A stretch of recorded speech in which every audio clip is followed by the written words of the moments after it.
Our last three examples here are going to involve some fractions. No problem at all. We're going to approach these in the same way. So for number 10 here, since I'm solving for j, I want to undo this addition of 2/3. Okay, well, how am I going to do that? To undo the addition of 2/3, I'm actually going to subtract 2/3 from both sides. What's nice about that is that cancels out the 2/3 on the left-hand side, and now I have j equals 5/9 minus 2/3. Now, in order to subtract fractions, we do have to have a common denominator. So this denominator is 9, and this one is 3. We can make this denominator 9 by multiplying it by 3. But we have to multiply both the numerator and denominator by 3.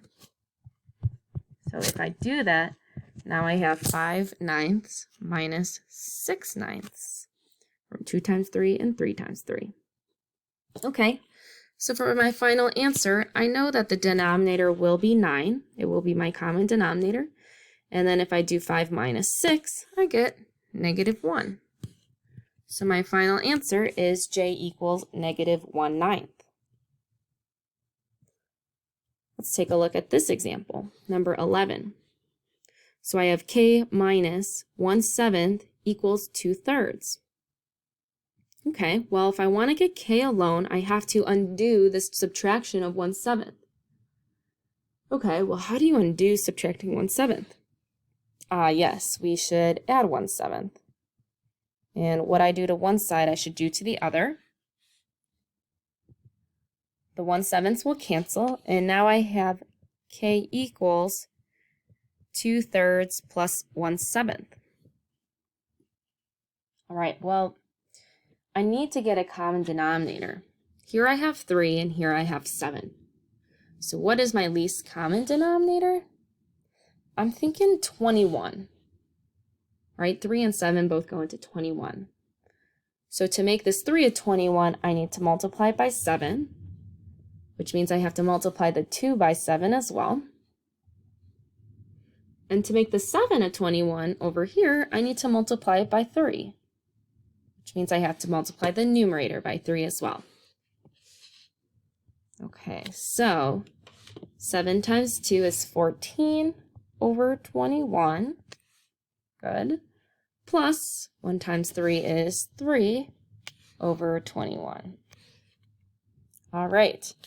Now that I have that common denominator, I know that the answer, or the sum, will have a denominator of 21.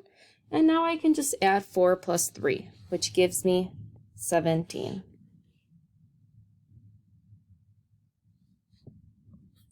All right, final example, number 12.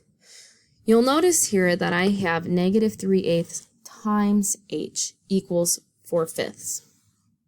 Okay, so we're going to take this one in pieces. Since I have this -3/8 times h equals 4/5, what I'm actually going to do to both sides is I'm going to start by trying to get rid of this denominator of 8, or the division by 8. So how can I undo division of 8? I can multiply by 8. Now what's nice about that is the 8's on the left-hand side will cancel, which leaves me with -3h. And over on the right-hand side, this 8 is being multiplied to the numerator, or to the 4. So 8 times 4 is 32 divided by 5.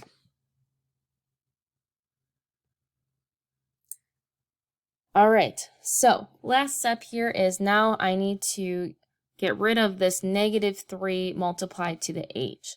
So since I have -3 times h, how would I undo this multiplication of -3? That's right, I'm going to divide by -3. And on the right-hand side, I could write it like this, divided by -3. Which just means that I'm going to be multiplying 5 times -3. Okay, so these will cancel. And now I have h equals 32 over 5 times negative 3, that gives me negative 15.